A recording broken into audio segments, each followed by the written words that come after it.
My name is Isaiah Holloway, and I am 70 years old. My whole life I believed that if you worked hard and raised your children right, you'd earn a peaceful old age. I was wrong. Last week my son Andre took me to a fancy pub. When he stepped away to take a call, the young bartender leaned in close, his eyes wide with fear. He told me my son wasn't on a call. He told me where Andre really was and who he was meeting. 5 minutes later, I was climbing out of a bathroom window, my old bones screaming in protest. What I saw in that dark alley broke my heart. And then it filled me with a cold, hard resolve. Before I tell you what happened next, please tell me in the comments where you're listening to my story from. And hit that like and subscribe button if you believe a person's dignity is worth fighting for, no matter their age. My visit started 2 days earlier when I first stepped into my son's kitchen. It was the cleanest place I'd ever seen. And I don't mean that in a good way. It was sterile. Everything was either stark white or cold gray, from the marble countertops that looked like they had never seen a crumb to the silent stainless steel refrigerator that stood like a tombstone. There wasn't a single family photo on its surface, not one colorful magnet from a vacation. It felt more like a showroom in a magazine than a place where people actually lived, where they cooked meals that smelled like home. I sat on a tall, uncomfortable stool, feeling like my old work boots were a stain on the polished floor. My daughter-in-law, Brooke, was arranging a salad on a plate. It looked like a piece of modern art. A few green leaves, a few slices of avocado, a sprinkle of some kind of seeds. She wasn't preparing to eat it. She was taking pictures of it with her phone, turning the plate this way and that to catch the perfect light. "You have to capture the authenticity of the moment," she said to the air, her eyes glued to the screen. People online crave what's real. I wondered what was real about a $20 salad nobody was going to eat. I looked down at my own hands, at the calluses and scars from 50 years of working with wood and steel. That was real. Andre walked in, then holding 2 glasses of wine. He set one down in front of me. "Try this, Dad. It's a French red," he said. "Not like that cheap stuff you usually drink." I just gently pushed the glass away. My wife Annette never liked alcohol in the house after her father's troubles. Andre knew that. Maybe he forgot. Or maybe he just didn't care anymore. "So Dad, tell Brooke one of your old stories," Andre said, trying to fill the dead air. "Tell her about how you built the wood shop yourself from the ground up." I started to tell it the real story. About the early days, about having to salvage scrap lumber from construction sites because we couldn't afford to buy new. I told her about the night a storm nearly tore the roof off and how Annette and I stayed up all night with buckets and tarps fighting to save it. These were my memories, the foundation of our family. And then my old friend Henderson, he loaned me $500 with nothing more than a handshake. Andre cut in immediately with a forced little laugh. "What Dad means is he presented a solid business plan and secured initial funding from an angel investor who believed in his vision." He turned to Brooke and winked. "My dad can be a little too humble sometimes." I fell silent. He wasn't just rephrasing my words, he was rewriting my past. He was scrubbing away the poverty, the struggle, the kindness of friends, and turning my life into something clean and shiny for his new world. "I'm just glad you finally sold the place." Andre continued, changing the subject. "It was a burden. Now you can finally relax and enjoy your retirement." A burden. He called my wife's legacy, the place that held 40 years of our sweat and laughter, a burden. My chest felt tight. I looked at my son, trying to see the little boy who used to run around that shop, his hair covered in sawdust. But he was gone. In his place was a stranger who spoke a language of money and appearances I didn't understand. After dinner, after Brooke went upstairs to do what she called her evening meditation, Andre placed a thick stack of papers on the table in front of me. The sharp smell of new paper and printer ink filled the air. "What's this?" I asked. "Just some investment paperwork, Dad," he said, his voice a little too smooth. "I spoke with my financial advisor. They have a fantastic portfolio for retirees. 0 risk, steady returns. It'll make sure you're set for life with nothing to worry about." He pulled out an expensive-looking pen and flipped the stack to the very last page, tapping a finger on a blank line next to my printed name. "You just need to sign right here. I'll handle the rest." I looked at the documents. There had to be 30 pages easy, filled with tiny print and legal terms I'd never seen before. "Let me read it first," I said, reaching for the stack. A flash of annoyance crossed Andre's face. His smile vanished. "Dad, you don't need to do that. It's complicated stuff. I've already read it all. It's good for you, I promise. Son, I said, and my voice was low and steady. I haven't signed a single thing without reading it first in 70 years. I'm not about to start now. A new kind of silence filled the room. It wasn't just awkward anymore. It was heavy. I could feel his impatience, his frustration rolling off him in waves. He was hiding something. An honest man is never in a hurry. He let out a long, frustrated sigh. Fine, he said, standing up. But don't take too long. Good opportunities don't wait around forever. He turned and walked out of the room, leaving me alone with the papers and a cold feeling of dread that was just beginning to take root in my gut. To make up for the tension, or so he claimed, Andre took me to a pub down the street. It wasn't a real pub, not like the ones I knew where sawdust covered the floor and the bartender knew your name. This place was dark and sleek with soft music that sounded like a slow heartbeat. The air smelled of expensive perfume and whiskey that cost more per glass than I used to make in a day. Young people were everywhere, all dressed in sharp clothes, their faces lit by the blue glow of their phones. They didn't laugh loudly. They murmured their conversations, sounding like secrets about stock prices and weekend trips I could never imagine. I felt like a ghost from another time, a black and white photograph in a world of dazzling digital color. I watched a young man no older than Andre was when he left for college show off a watch on his wrist. That watch probably cost more than the down payment on my first house, the house where I raised the man who was now sitting uncomfortably beside me. Andre ordered me a fancy cranberry juice with a sprig of something green in it. He didn't ask what I wanted, he just assumed. He kept glancing at his phone, his thumbs swiping nervously across the screen. He wasn't here with me, not really. His mind was 1,000 miles away. After about 5 minutes of this strained silence, his phone buzzed. He looked down at it with a sense of relief that was almost insulting. "Ah, shoot," he said, standing up. "It's work. A big client from overseas. I have to take this. It's important." He didn't wait for my response. He just squeezed my shoulder with a hand that felt disconnected and hurried toward the door. "I'll be right back," he called over his shoulder. But I knew he wouldn't. I was left alone at the polished bar, a 70-year-old man in a flannel shirt surrounded by a world I didn't belong to, abandoned by my own son. The fancy juice tasted bitter in my mouth. I sat there for a long time watching the ice in my glass melt. The low thrum of the music and the murmur of conversations faded into a dull buzz.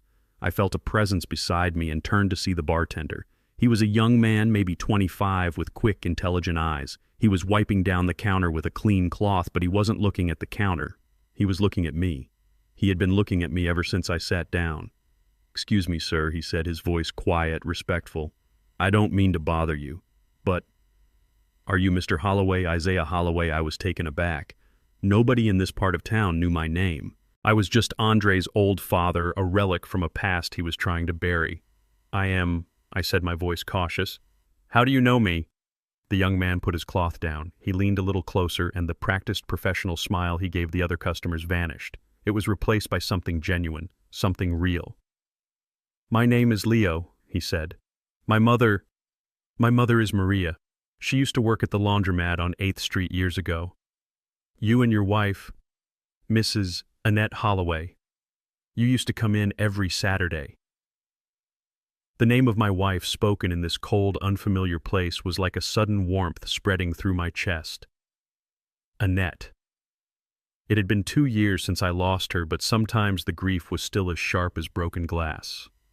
I remembered Maria, a quiet woman who worked harder than anyone I'd ever met. "I remember your mother," I said, my voice softening. "A good woman." "How is she?" Leo smiled, a real smile this time. It reached his eyes. "She's good. She's retired now. She still talks about Mrs. Holloway all the time." He paused and his expression grew more serious. "I was just a kid, but I remember one winter. I got a bad case of pneumonia. My mom couldn't afford the medicine and was terrified of losing her job if she took time off. Your wife found out somehow. She showed up at our apartment one afternoon with a bag full of groceries and the medicine from the pharmacy. She told my mom not to worry about work for a week. She just helped. She never asked for anything back. She never told anyone." He looked down at the counter, then back at me. "My mother never forgot that. I never forgot that. Mrs. Holloway." She was one of the good ones. Hearing him speak about Annette with such reverence, such gratitude, it was like a drink of cool water after a long walk in the desert. It reminded me of the world that Andre had left behind, a world where kindness wasn't a transaction where people looked out for each other. It was the world Annette and I had built our lives in. For the first time all day, I didn't feel like a ghost. I felt like Isaiah Holloway again. I felt like Annette's husband. I was still lost in the warmth of that memory when Leo's demeanor shifted. The friendly light in his eyes vanished, replaced by a sharp, urgent focus. He glanced quickly over his shoulder as if checking for spies.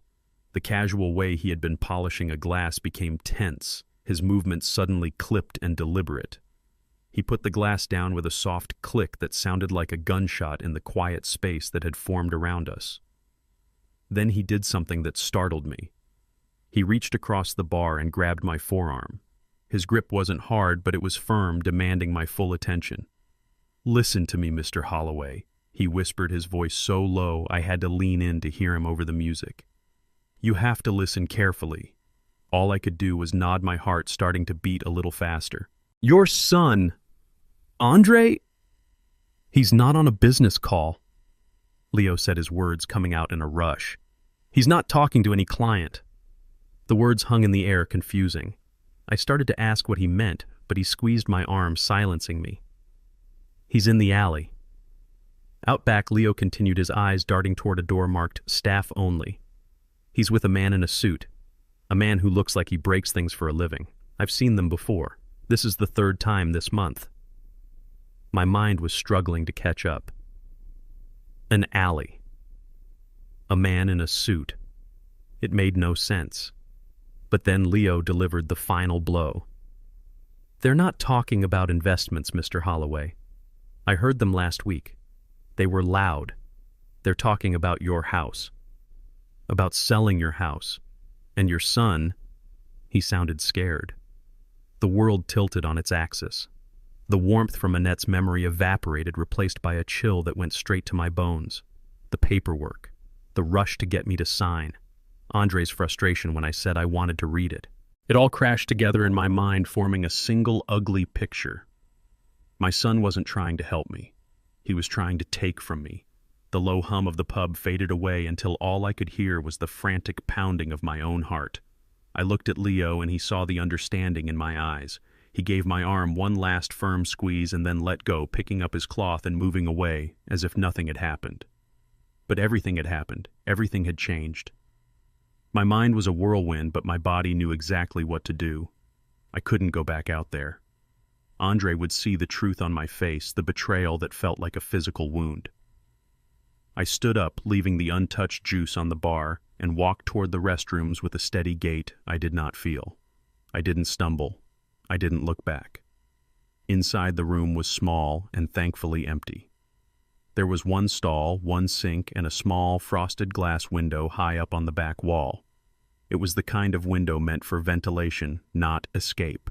But tonight it was my only way out. My heart hammered against my ribs, but my mind was strangely calm. The old man who walked into this pub was gone. A different man was here now, a man fueled by a cold, burning anger.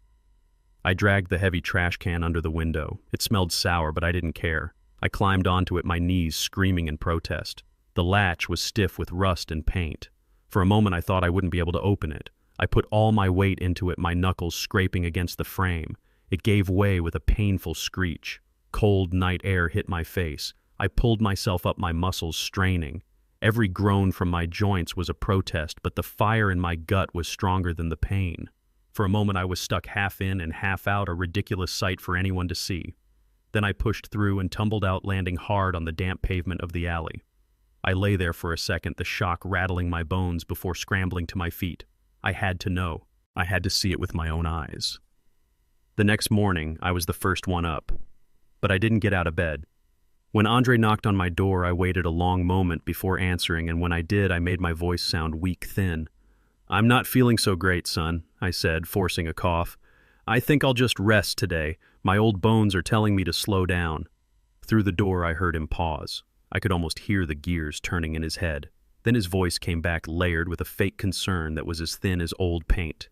"Oh, of course, Dad. You just stay in bed. Brooke and I will bring you some breakfast. I didn't want their breakfast. I didn't want their concern. What I wanted was for them to leave the house so I could think. An hour later, Brooke came in with a tray. It held a small bowl of oatmeal and a glass of orange juice. "We're so worried about you, Ike," she said, her voice dripping with artificial sweetness. "It's important to listen to your body at your age." At my age. The words were meant to sound caring, but now I heard them for what they were: a dismissal. They were a way of saying I was fragile, unreliable, perhaps even a little senile. I played my part. I took a few small bites of the oatmeal and told her it was delicious, even though it tasted like wallpaper paste. Andre came to the doorway, already dressed in a suit that probably cost $1,000. "Just take it easy today, Dad," he said. "Don't you worry about a thing, especially not those complicated papers. I told you I'd handle everything." He smiled, but his eyes were sharp, analytical. He was watching me, gauging my reaction. Every word he spoke now had a double meaning. Take it easy meant don't get suspicious. Don't worry meant don't think too hard. And I'll handle everything was a threat. I just nodded slowly, looking down at my bowl. "Thank you, son," I murmured. "I'm lucky to have you looking out for me." The lie felt like poison on my tongue, but I swallowed it down. I had to. It was the only way I could find out just how deep this betrayal went. As soon as I heard the front door click shut, my act was over. I wasn't a tired old man anymore. I was a hunter, and my prey had just left the house. My hands were shaking, but my mind was clear. There was only one person I could trust. I found my old tablet, the one Andre had given me for Christmas 2 years ago, telling me it would help me stay connected. I had barely used it, but I knew how to make a call. I found her number in my contacts and pressed the button. The phone rang twice before she picked up. Her voice was just as I remembered it, strong, sharp, and with no room for nonsense. "Imani Vance speaking." "Imani," I said, my own voice sounding raspy. "It's Ike. Ike Holloway." There was a brief pause on the other end, and then her tone warmed instantly. "Ike, good Lord, it's been too long. How are you holding up, old man?" We hadn't spoken since Annette's funeral. Imani and my wife had been friends for decades back, since they were both young women fighting for community projects in our neighborhood. Imani had become a lawyer, a fierce one, but she never forgot where she came from. "I'm holding on, Imani. But I need your help," I said, getting straight to the point. "It's about Andre." The warmth in her voice was replaced by a professional focus. "What's he done?" I took a deep breath. "He wants me to sign some papers. He calls them investment papers, says they're to secure my retirement." I looked at the thick stack of documents on the nightstand. It felt like a snake coiled and waiting. But he was in a hurry, Imani, a real hurry, and something just doesn't feel right about it. I didn't tell her about the pub or the alley or Leo, not yet. I needed facts first. Imani was silent for a moment, processing. She knew me. She knew I wasn't a man who panicked over nothing. "Okay, Ike," she said, her voice all business now. "Don't you sign a single thing. Do you hear me? Not even your name on a napkin. Can you get those papers to me?" "How?" I asked. "I can't exactly walk out of here and mail them." "Does that son of yours still have you using that tablet I told you to get?" she asked. "Yes," I replied. "Good. The camera on that thing is better than you think. I'm going to text you my private email address. I want you to take a clear picture of every single page of that document. Every page, Ike. Make sure the corners are flat and the lighting is good. Then email them to me. Can you do that?" It sounded complicated, but the determination in her voice gave me strength. This was something I could do. A concrete action. "I can do that," I said. "Good man," she replied. "Get them to me as soon as you can. I'll clear my schedule. And Ike, be careful. If your gut is telling you something is wrong, you listen to it.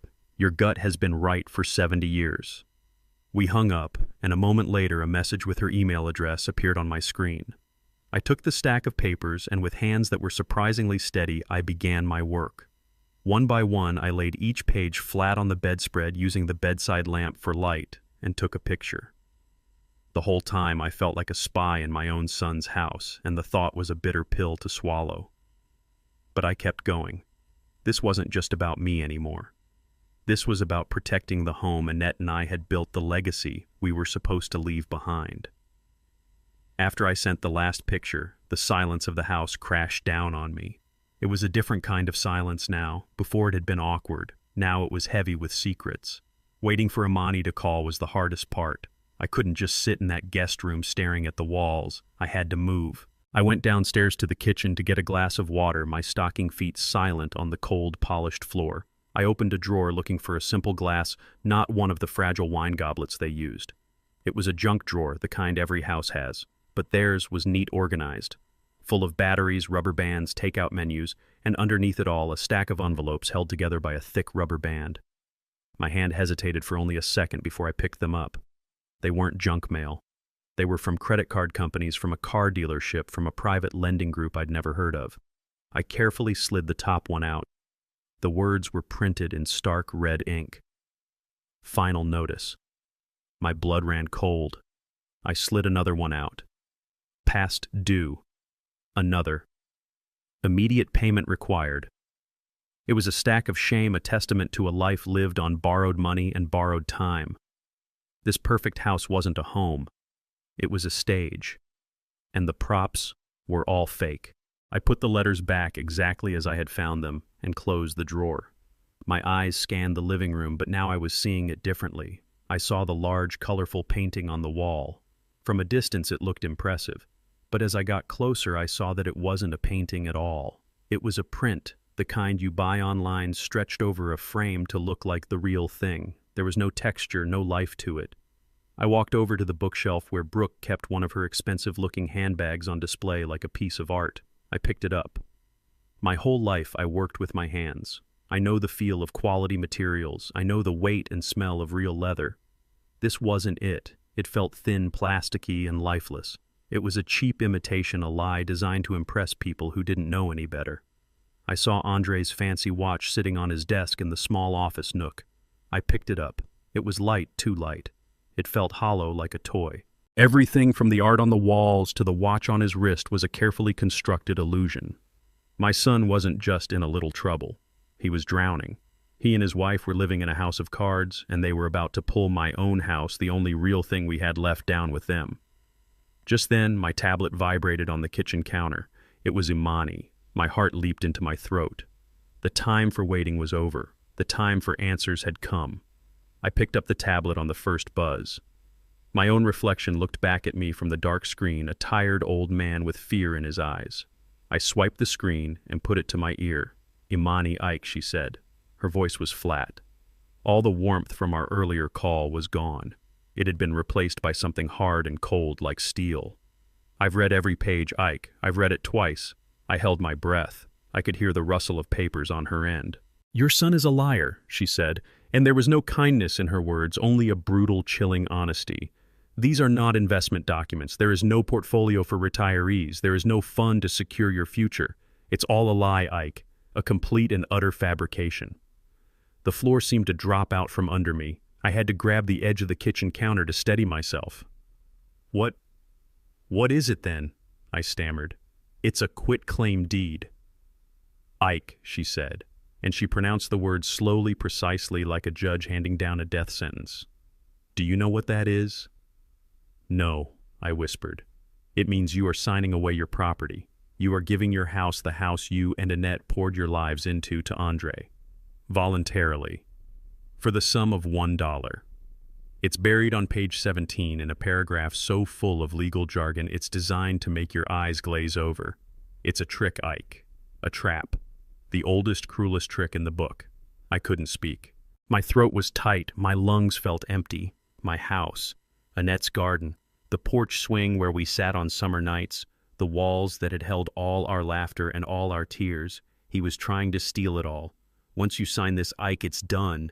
Imani's voice cut through the fog in my head. "It's legally binding. You would be willingly giving him everything. You would have no home, no assets, nothing. He could put you out on the street the next day and there would be nothing I could do to stop him. He is not trying to secure your future, Ike. He is trying to steal it to pay for his own." I sank onto one of the cold, hard kitchen stools. The beautiful, sterile room seemed to spin around me. I thought of Andre as a little boy crying in my arms after he fell off his bike. I thought of the pride I felt at his college graduation. I thought of all the sacrifices Annette and I had made for him, all the love we had poured into him. And this was how he was repaying us. This was his gratitude, the The shock was so profound it went past sadness, past heartbreak. It settled deep in my bones as a cold, heavy stillness. The kind of stillness that comes before a hurricane. Imani was still talking, telling me about legal options, about what we could do next. But I wasn't really listening anymore. I was looking at my reflection in the black screen of the tablet. The fear was gone from the old man's eyes. It had been replaced by something else, something hard, something unforgiving. The storm had arrived. When they returned home that evening, the psychological war began. It didn't start with a loud battle, but with quiet, insidious little attacks designed to make me doubt my own mind. I was sitting in the living room reading a book when Andre walked in.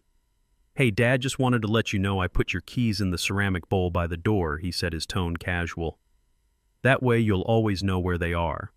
Don't want you misplacing them." I hadn't misplaced them. They had been on the small table right beside my chair where I always put them. He had moved them.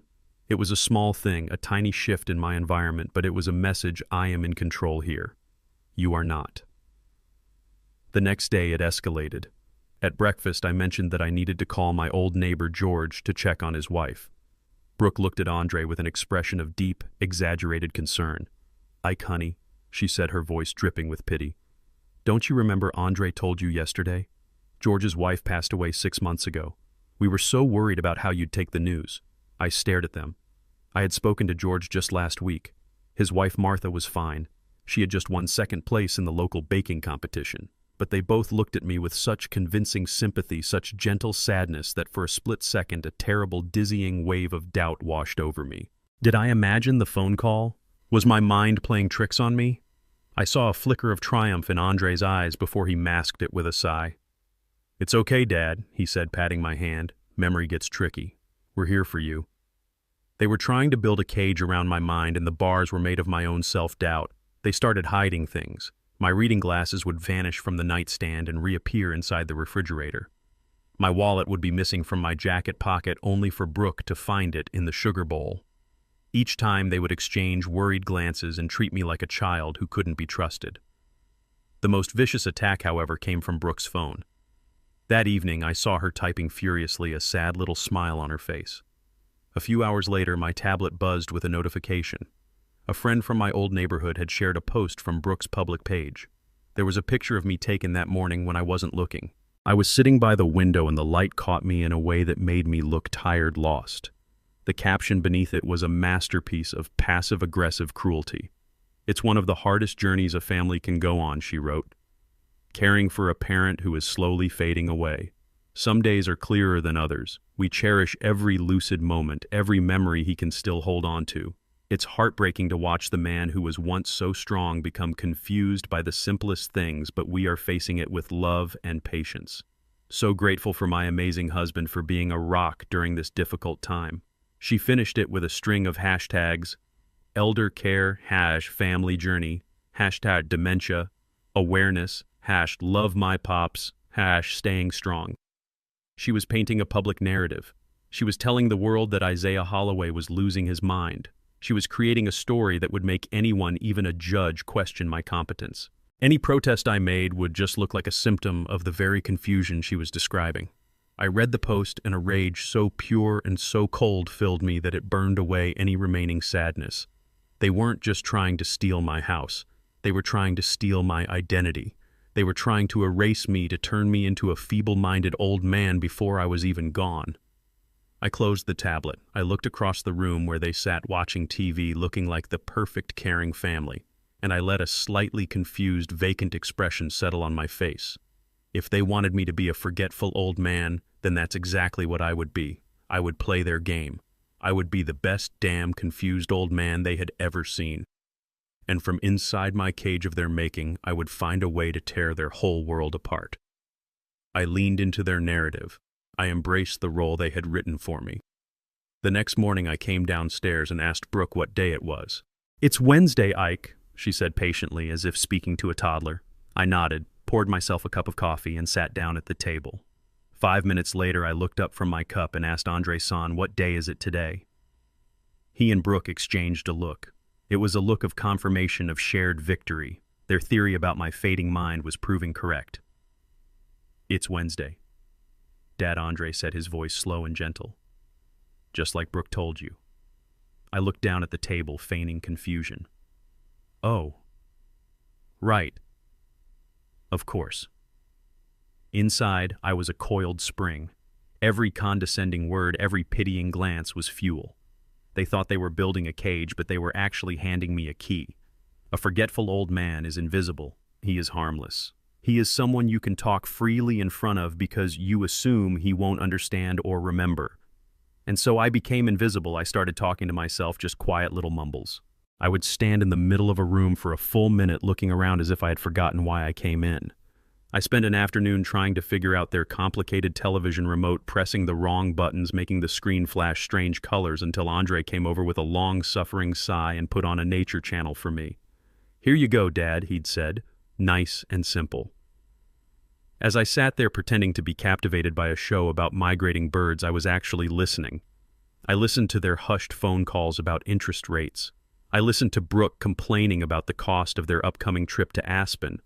I listened to Andre on a call with the man from the alley telling him, just a few more days. My father he's not all there. It's just a matter of finding the right moment. They were getting sloppy. Their confidence was making them careless. They saw a frail old man in a chair, but they didn't see the man inside. They didn't see the man who was piecing together their desperation, their lies, their weaknesses. I shuffled when I walked. I spilled a little coffee and looked down at the stain with wide, innocent eyes. I let my mouth hang open just a little when I was watching TV. I became a ghost in their house, a piece of furniture they had to navigate around, and all the while I was watching, listening, waiting. I was no longer just the victim of their scheme. I had become a part of it. I was the fool in their play, and I was going to make damn sure that my performance was convincing enough to lead them straight to their own ruin. They thought my mind was a blank page. They had no idea I was using it to write their final act. The nights were the hardest. The house would fall completely silent around midnight, but I would lie awake for hours, my mind racing. On the third night of my performance, I waited until I heard the soft click of their bedroom door, followed by the low hum of the air conditioning. I gave them another hour just to be sure. Then silently, I slipped out of bed. The tablet was on the nightstand, its screen a black mirror. It felt alien in my hands, a device from Andre's world. But tonight, it was my only tool, my only weapon. I crept into the guest bathroom, closed the door without making a sound, and sat on the edge of the tub. The dim glow of the screen was the only light. I didn't know the name of the man in the suit from the alley, so I started with what I knew. I typed in Andre's name and the name of his financial firm. The first result was the company website.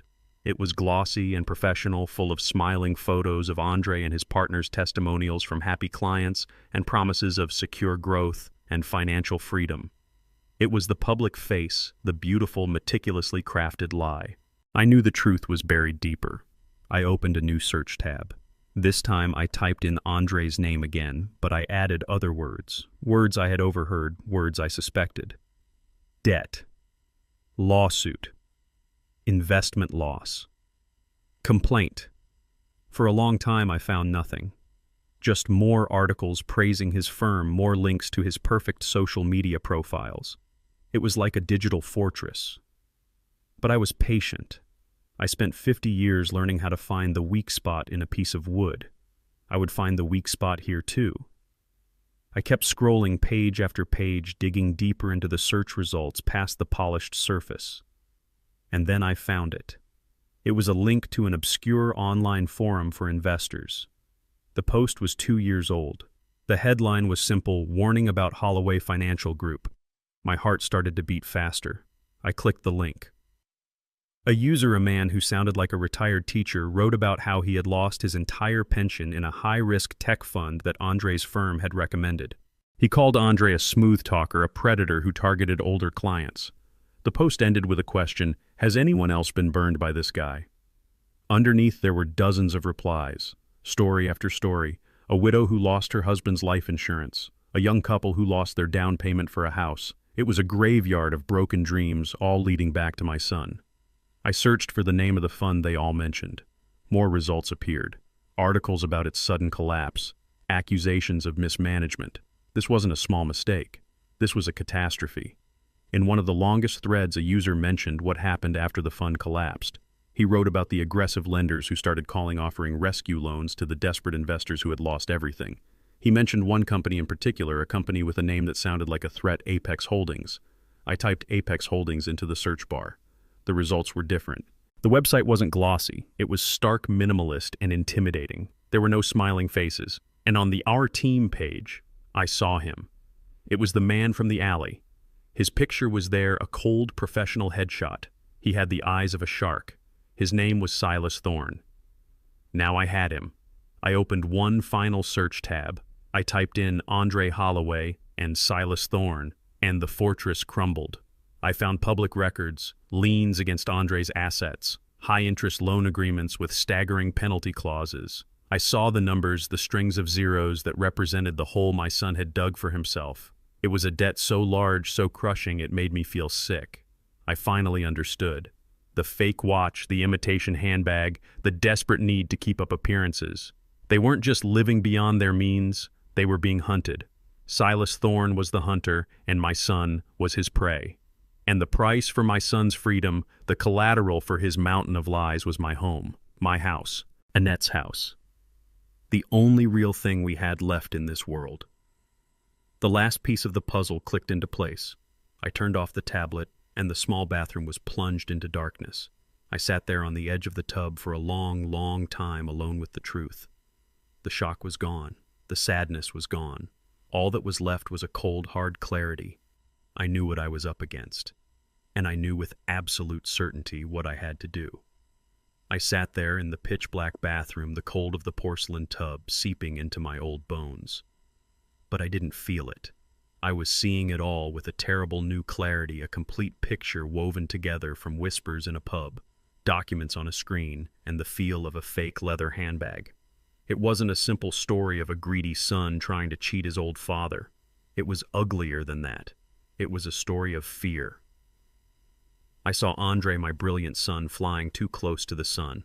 I saw him making promises he couldn't keep gambling with other people's life savings, with the futures of widows and retired teachers. I saw the moment it all came crashing down, the collapse of that tech fund, the ensuing panic. And then I saw the shark circling in the water. Silas Thorne. He didn't just offer loans, he offered a lifeline that was secretly a noose. My son, terrified and ashamed, grabbed it. He made a deal with the devil to hide his failure. The fancy car, the sterile White House, Brooks' online fantasy life. It was all a desperate performance. It was a show to convince the world and maybe themselves that they were still winning even as the water rose around their necks. They weren't masterminds. They were terrified children trapped in an expensive prison of their own making. And my house, my real, solid, paid-for house, was the ransom. It was the price to keep the shark from eating them alive. This realization didn't make me forgive him. No, the betrayal was too deep, too calculated for that, but it changed the shape of my anger. I wasn't just fighting against my son's greed anymore. I was fighting against his weakness, his cowardice, the moral rot that had set in when he chose to sacrifice his own father to save himself from the consequences of his actions. He was a cornered animal, and cornered animals are the most dangerous. He was no less of a threat, but he was also a tragedy. My son wasn't a monster. He was just a weak man who had made a monster's choice. And I, his father, was the one who would have to face it. The first sliver of dawn was painting the window gray when I called Imani again. I didn't sleep. Sleep was a luxury I couldn't afford. She answered on the first ring, her voice alert, as if she had been waiting. Ike, what is it? I know why he's doing it, Imani. I said, my voice a low whisper. It's worse than we thought. It's not just greed. I spent the next 10 minutes laying it all out for her. The collapsed tech fund, the ruined investors, Apex Holdings, Silas Thorne, the mountain of debt. I told her about the fake watch and the stack of final notices hidden in the junk drawer. I painted a picture of the desperate, hollow life my son had built. She listened without interruption, a skill that made her a brilliant lawyer and an even better friend. When I was finished, the only sound was her quiet, steady breathing. So, he's not just a liar, she said finally, her voice hard. He's a cornered animal. That's more dangerous. Much more dangerous. What are our options, I asked. Legally, we have him dead to rights, Ike, she explained. What he's doing is called elder financial abuse. With the quitclaim deed as evidence and the context of his debt, we could build a criminal case for fraud. He could go to prison. A long time. Prison. The word hit me like a physical blow. Despite the rage, despite the betrayal, the thought of my only son behind bars, it was a pain I couldn't bear. He had destroyed my trust, but he was still my blood. He was still Annette's boy. No, I said the word coming out before I even had a chance to think. No prison. I won't do that to him. There has to be another way. A way to stop him, to save the house without destroying what's left of him. There was another long silence on the line. I could almost hear Imani thinking, weighing the legal chess moves. If we don't use the threat of criminal charges, Ike, our leverage is limited, she said gently. He holds the emotional cards. He's your son. Her words were a dead end, and for a moment I felt a wave of despair. But then a memory surfaced, pushing through the fog of my anger and exhaustion. It was a memory of Annette in her final weeks sitting on our porch. She was frail, but her eyes were as clear as ever. She had taken my hand. Ike, she'd said, her voice a soft whisper. If Andre ever gets into real trouble, the kind of trouble his pride won't let him admit, there's something you need to know. Under our old bed, the one we bought after we got married, there's an old tin box, full of my grandmother's recipes. But there's something else in there too, my fail-safe. At the time, I had dismissed it as the rambling of a sick woman, a fail-safe. But now, Imani. I said, my voice suddenly alive with a new energy. Annette. She told me something before she passed, about a box, a tin box under our bed. I told her what Annette had said. I didn't know what it meant, but it was a loose thread. And right now it was the only one I had. That afternoon, I put my plan into motion. I shuffled out of my room and found Andre in his home office, staring intently at his computer screen. I leaned against the doorframe, making sure to look a little unsteady on my feet. Son, I said, my voice soft and wistful. I've been thinking about your mother. He turned his professional mask, instantly replaced by one of cautious concern. What about her dad? There are some things, I said, looking off into the distance. Some of her old things, her photo albums.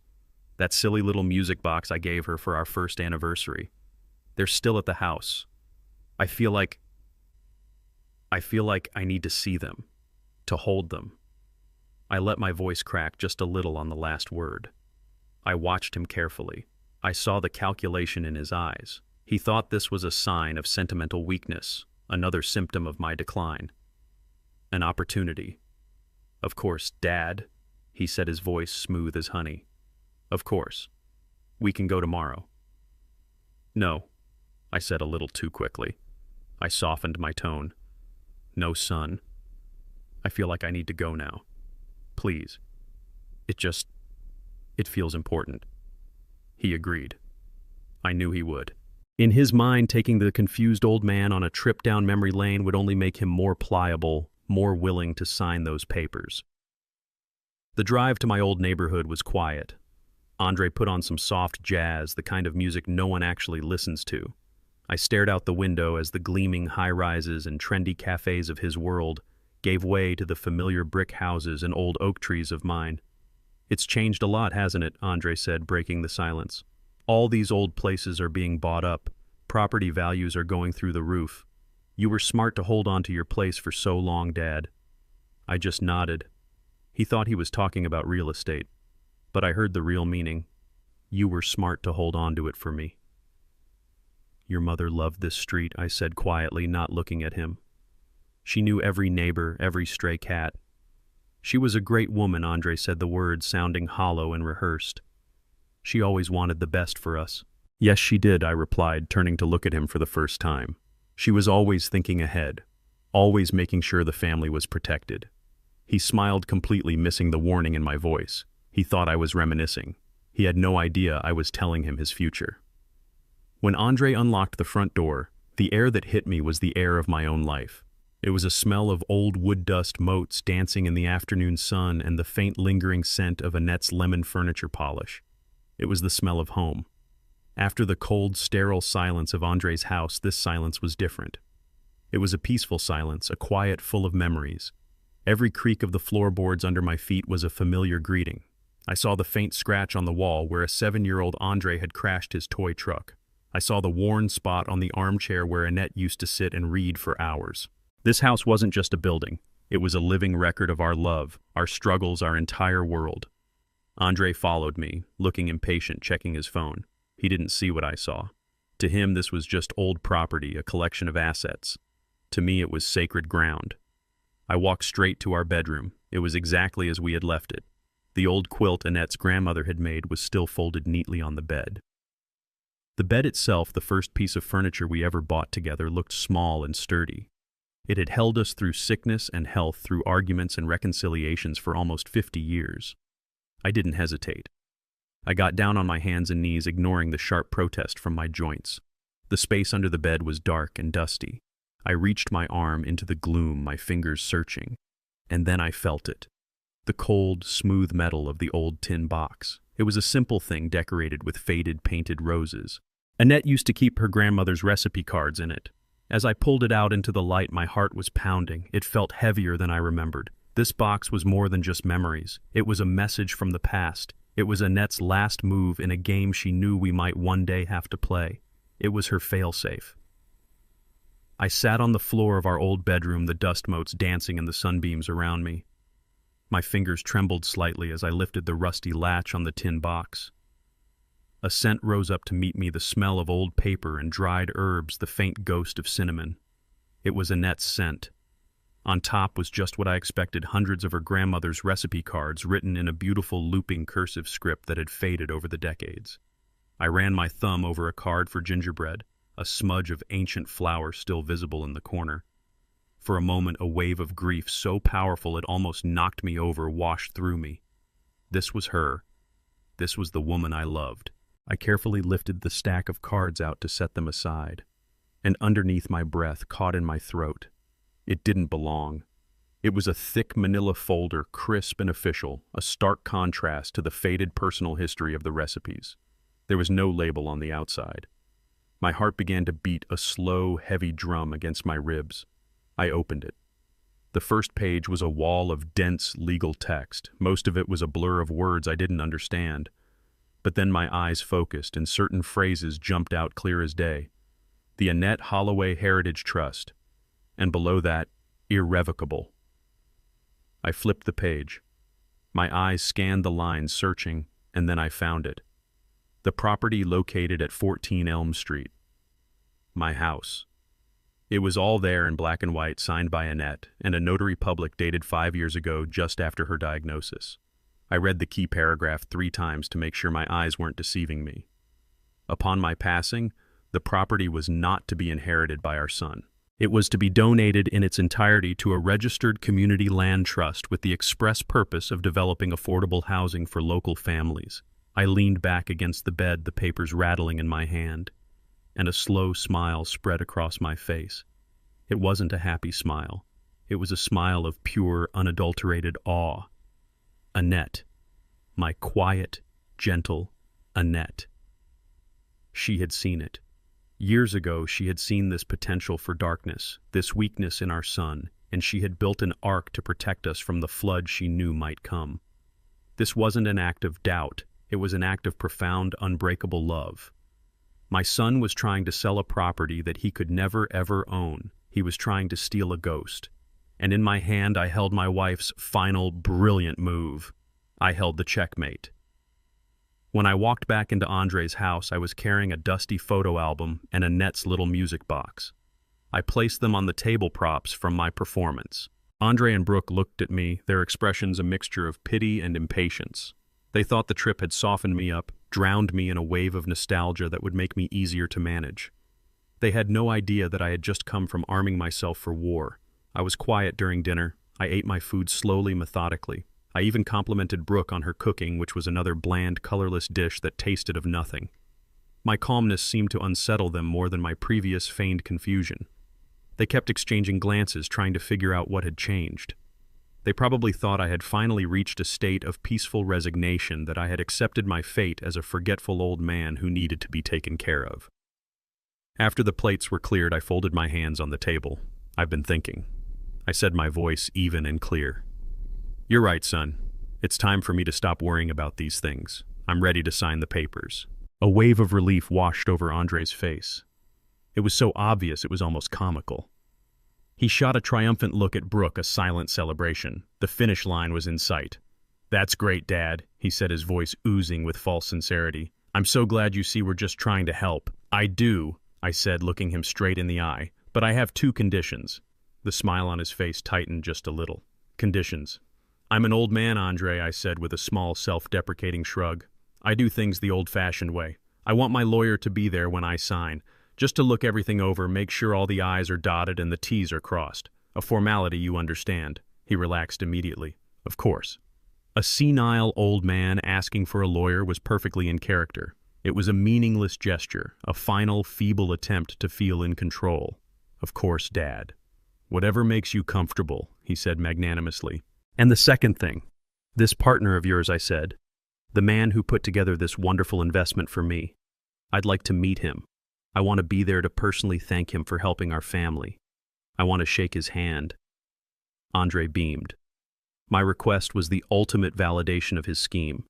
Not only was his senile father agreeing to sign, but he was also asking to thank the man who was helping to rob him. The arrogance, the sheer blinding pride was written all over his face. He saw a closing ceremony, a final victory lap. He didn't see the jaws of the trap closing around him. "Absolutely, Dad," he said. "I'll arrange a meeting at his office for tomorrow. That's a wonderful idea." He stood up, looking pleased with himself, the perfect picture of the dutiful son. He had no idea he had just agreed to personally escort his executioner to his own hanging. The office of Silas Thorne was exactly what I expected. It was on the top floor of a glass skyscraper that looked down on the rest of the city. The room was cold, not just in temperature, but in spirit. There was a huge mahogany desk, a wall of windows, and nothing personal. No family photos, no clutter. It was the sterile den of a predator. We arrived first. Andre strode in like he owned the place, a broad, confident smile on his face. Brooke was beside him, dressed in a sharp white suit, looking like a woman who had just won the lottery. They were buzzing with a nervous, triumphant energy. They thought this was their coronation. I shuffled in behind them, leaning a little on my cane, playing my part to the very end. I looked around the big, intimidating room with wide, slightly confused eyes. Silas Thorne entered a moment later. He was exactly as I remembered from the alley, tall, impeccably dressed, with eyes that didn't just look at you, they assessed you. He shook Andre's hand with a slick, practiced charm. "Andre, a pleasure," he said, his voice a low, smooth purr. "And this must be the man of the hour." He turned his shark-like smile on me. Andre laughed. "Dad, this is Mr. Thorne, the man who is helping us secure your future." I just nodded slowly, looking up at him from under my brow. The last to arrive was Amani. She walked in, and the entire atmosphere of the room shifted. She wasn't smiling.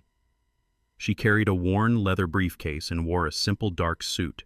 She radiated a quiet, unshakable authority that made Thorne's expensive office seem cheap. She nodded curtly at Thorne and Andre, then came and stood beside my chair. The 2 sides were assembled. On one side of the vast desk sat Andre and Brooke, overflowing with arrogance and greed. On the other side sat Amani and me, armed with nothing but the truth. The air was thick with unspoken words, with lies and anticipation. The storm was here. It was time for the lightning to strike. Silas Thorne sat back in his enormous leather chair and steepled his fingers. He looked at Andre with a smug, proprietary air. Well then, he began, his voice smooth as oil. "Shall we get to the pleasant business at hand? We have before us a simple quit-claim deed, a formality to transfer Mr. Holloway's primary residence into his son's care for asset management. Andre, if you could just pass the documents to your father." Andre reached eagerly for the papers Thorne was pushing across the desk, but before his fingers could touch them, Amani placed her hand flat on the folder, stopping it. "That won't be necessary," she said. Her voice wasn't loud, but it cut through the room's atmosphere like a surgeon's scalpel. Andre froze, his hand hovering in the air. Brooke's perfect smile faltered. Thorne raised a single questioning eyebrow. "I'm sorry," he said. Amani ignored him. She opened her own worn briefcase and pulled out a single thick folder. It was the manila folder from Annette's tin box. She placed it on the desk with a soft, definitive thud. "We seem to have a misunderstanding about the ownership of the property in question," Imani said, her eyes fixed on Andre. "My client, Mr. Holloway, cannot sign a quitclaim deed for the property at 14 Elm Street for a very simple reason. He doesn't own it." The change in Andre's face was a slow, agonizing spectacle. First there was confusion, a slight furrowing of his brow. He looked at me as if I was the source of this bizarre joke. Then, as Imani opened the folder, the confusion curdled into disbelief. His mouth opened slightly. He was about to speak to dismiss this as senile nonsense, but Imani began to read. "The Annette Holloway Heritage Trust." She read, her voice ringing with clarity. "An irrevocable trust established 5 years ago. The sole asset of this trust is the property located at 14 Elm Street." Andre's face went white. Not pale, but a bloodless, ghastly white. The confident, successful son vanished, replaced by a terrified boy caught in a lie. He stared at the papers, then at me, his eyes wide with a dawning, sickening horror. Brooke didn't understand the legal terms, but she understood the look on her husband's face. The triumphant sparkle in her eyes died. "Andre," she whispered, her voice a thin thread of sound. "What is she talking about?" Silas Thorne was no longer smiling. The mask of the charming businessman had dropped completely. His eyes, which had been lazily confident, were now narrowed, cold, and intensely focused on the documents in Imani's hands. The shark had smelled blood, but it wasn't mine. He looked at Andre, and for the first time I saw a flicker of genuine predatory anger. He had been played. Imani didn't look at Thorne. She didn't look at Brooke. She looked only at Andre, the boy she had known since he was in diapers. "What this means, Andre," she said, her voice devoid of any pity, "is that this house has not belonged to your father for the last 5 years. It belongs to a trust your mother created to protect the family's legacy. Your father cannot give you what he does not have. You are trying to sell a house that was never yours to begin with." The silence that followed was so complete, I could hear the faint hum of the city traffic 50 floors below. Andre was frozen, his face a mask of utter devastation. But Imani was not finished. She let the silence hang in the air for a long, painful moment before she delivered the final crushing blow. "You see," she said, her voice dropping to a low, icy tone, "what you've done here, Andre, is more than just a family squabble. It's more than just a lie. When you knowingly create a fraudulent document, a quitclaim deed for a property you have no legal right to with the intent of using it as collateral to secure a loan." She paused, letting her eyes drift from Andre's shattered face to Silas Thorne's stony one. "That's called bank fraud. And when the entity you're trying to defraud is a legally established trust, that elevates the crime significantly. We're no longer talking about a civil matter. We're talking about a federal offense." That was the word that broke the spell. Federal. It was a word that carried weight, a word that meant serious, life-altering consequences. Brooke made a small, wounded sound like a dying animal. "No," she whimpered. "No." But it was Silas Thorne who reacted first. The shark had been circling, and now it attacked. He shot up from his chair, his calm, collected demeanor completely gone. It was replaced by a raw, unrestrained fury. His face was dark with rage. "I have no part in this," he snarled, his voice a low growl. He pointed a trembling finger at Andre, who flinched as if he had been struck. This little worm came to me. He swore the house was his. Free and clear. He brought me forged documents, a fake appraisal. He lied to me." Thorne looked at Imani, his eyes blazing. "I am the victim here. I was deceived." The chaos erupted. Brooke started sobbing, loud, ugly sobs that had none of the performative grace of her online persona. This was real, gut-wrenching despair. "Andre, tell them it's not true," she cried. "Tell them—" But Andre couldn't speak. He just sat there, slumped in his chair, a completely broken man. The illusion of success, the carefully constructed facade he had spent years building, had been obliterated in less than 5 minutes. He looked small, pathetic. All the fight was gone. Thorne paced the room like a caged tiger. "This is a disaster," he spat, running a hand through his perfect hair. He wasn't talking to us, he was talking to himself. A federal case, my firm's reputation, destroyed. He whirled on Andre again. "You stupid, stupid little man. Did you really think you could get away with this? Did you think I wouldn't find out?" I watched it all unfold, a silent observer in the storm I had created. I felt no joy. I felt no triumph. Seeing my son crumble, seeing his life detonate before my eyes was the most painful thing I had ever witnessed. But as I looked at the wreckage, at the sobbing wife and the ruined predator, I knew this had to happen. This was the only way. The poison had to be drawn out. The lies had to be burned away. This was the terrible, necessary price for the truth. This was the payoff. All eyes were on Andre and Thorne, but my attention went to Brooke. She was the one who broke first. The sobs that had started as whimpers escalated into a full-blown hysterical breakdown. This was not the quiet, dignified sorrow she posted about online. This was the raw, ugly sound of a world ending. Her meticulously applied makeup began to run, carving black streaks down her pale cheeks. Her perfect white suit, the symbol of her manufactured success, now looked like a costume for a tragedy. Our trip to Aspen, she wailed, her voice cracking. The words were nonsensical, but they revealed everything. She wasn't crying for her husband's betrayal or my pain. She was crying for the loss of her lifestyle, for the vacations, the handbags, the likes, the followers. She was crying for the death of her brand. My followers, my brand partnerships, everything. She buried her face in her hands, her shoulders shaking violently. It's all gone. It's all ruined. She looked up at Andre, but there was no love in her eyes, only a furious, burning accusation. You promised me, she shrieked, her voice shrill. You promised me everything was fine. You liar. The entire image she had built, the curated fantasy of a perfect life, had been set on fire in this cold, sterile office, and she was screaming from inside the flames. It was a complete and total collapse, not of a person, but of a persona, and it was a pitiful, devastating sight to behold. Amid the chaos, I slowly got to my feet. The cane I had been leaning on now felt like a king's scepter. Every eye in the room turned to me. The anger, the sobbing, the panic, it all went quiet. I didn't look at Thorne. I didn't look at Brooke. I looked at my son. He was still slumped in the chair, a hollowed-out version of the man he pretended to be. He wouldn't meet my gaze. He just stared at the polished floor as if it held the answers to his ruined life. Your mother, I began, and my voice was quiet, but it filled the room. Your mother always saw the best in you, Andre, even when you couldn't see it in yourself. She knew you had a good heart, but she also knew your pride. Your fear of failure could lead you down a dark path. I took a step closer, standing over him, not as a victor, but as a father. She didn't create that trust to punish you. She created it to protect you.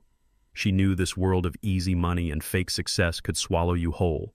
She was trying to protect the family's legacy, Andre.